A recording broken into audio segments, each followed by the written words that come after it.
Ayon kay Nina, si Christian ang nag-record ng kanilang pribadong video. Babe! Babe, bilisan mo na, babe! O naman, oh. Dadalawang oras na tayo dito, eh. Bilisan mo na! Miss na kita, eh. Babe! Ito na, saglit lang. Hindi ka naman makaintay. Halika na nga. Uy! Diba? Masyado ka excited. Hindi ko po alam na nakunan ako. Kwento ni Nina, posibleng inirecord ni Christian ang kanilang video noong mga panahon na nakipagbalikan siya sa mister, Setyembre nung nakaraang taon.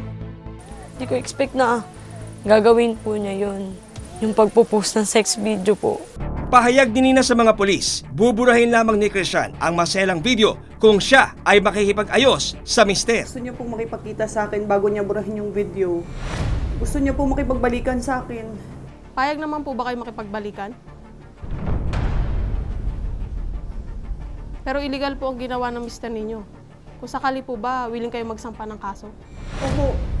Gusto kong pagbayaran niya yung ginawa niya sa akin tsaka sa mga anak ko. Si suspect kasi gusto niya ulit makipag-meet or makipagbalikan to have another intimate moment with her. Pero ayaw na talaga ni victim.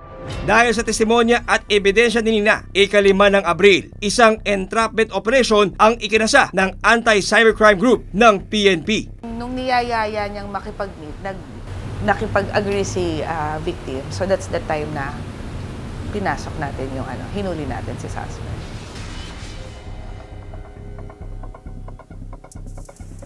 Nandito na ako.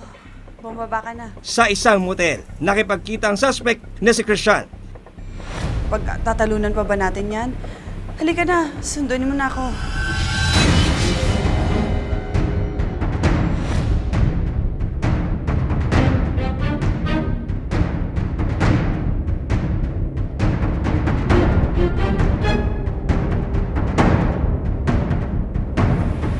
Di mo muna ba ako nag-miss? At nang lumutang,